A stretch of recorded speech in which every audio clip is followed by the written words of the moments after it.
Hey guys, this is Brent and Tyler from Cosmic Training Systems. So today I'm going to take you guys through the lying leg curl. So the lying leg curl in our opinion is a really underutilized exercise, especially for athletes. What it does is it helps strengthen the lower portion of the hamstring, which can actually help assist the ACL in its prevention of stopping the fibula displacing on the tibia. So stopping your upper leg coming forward on your lower leg. So the tendon of the hamstrings are very thick and strong, and they run across the back of your knee here. And really with a knee flexion exercise like this, there's not really any other exercises that are going to hit it the same way. So you think of obviously the big barbell exercises are the most important when it comes to the gym, but really to really strengthen knee flexion, there's nothing else that does it like a lying leg curl. So that's why we like to utilize that a lot. And we find it very important in preventing and rehabbing hamstring injuries, as well as just general hamstring development for our clients. So I'm going to take Tyler through a few reps.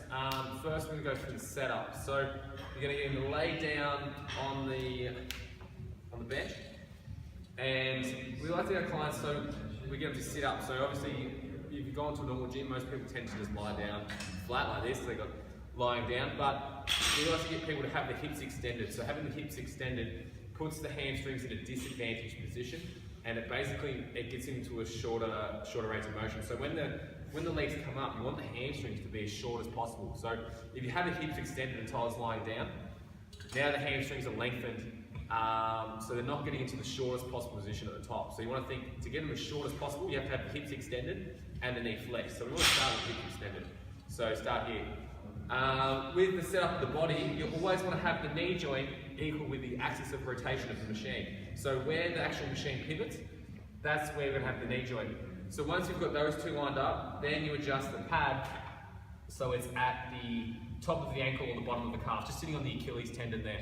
So you don't want the pad to be up high mid-calf, you want it to be down here on the Achilles tendon there. So from there, once Tyler's set up, you want to keep the body rock solid, it's not going to move. You want to think about pushing the hips forward into the bench. So you want to get your pelvis forward into the bench, and then from there he's going to lift his legs up, and you want to think about pulling your heels into your butt, and he's going to go down slowly, come up again. So you want to be able to come all the way up. Ideally you don't want to lift your knees off the bench, but that might happen sometimes, but the main point you want to focus on is keeping the hips down.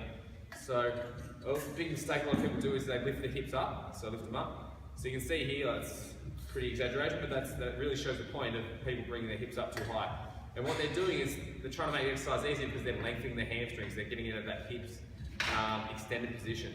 So so that's one of the main faults, is the lifting the hips. Another one would be not keeping the feet where we want to keep them. So basically you want to have your legs straight, so you don't want to come out too wide.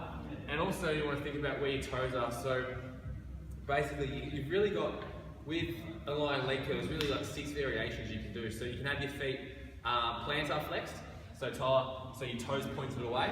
You can also have your feet dorsiflexed, so toes up. And this changes the recruitment of the hamstring. So having your toes up, dorsiflexed, the calf is in the lengthened position, which means now the gastroc can help the movement. So if Tyler comes up now with the feet with the toes up, so keeping your toes up like that is easier than if you have your toes pointed. So go back down, point your toes. Now the calf is in the shorter position, and the calf actually can't help the hamstring in producing the movement, so it's a fair bit harder. So it isolates the hamstrings more, making it a harder movement. The other thing we can do with the feet is change the position, so we can turn the toes in.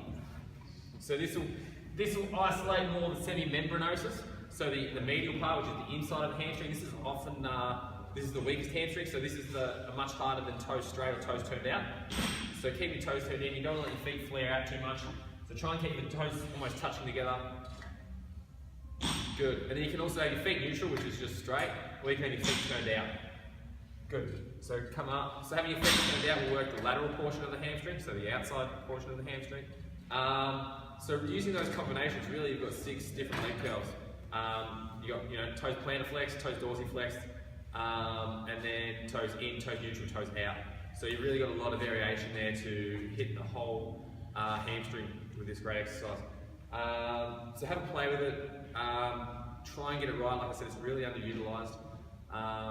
One more point as well is the main thing that people miss out on, which I'd like to mention, is that they miss out on the range of motion. So they'll load up the weight and come up, but they won't come all the way up, so they'll just come to like there, and the thing is alright. But the biggest key is, like I said, we want to get the hamstrings as short as possible. So to do that, you really want to get this pad to hit your thigh or the bottom of your butt, so you're getting full range of motion.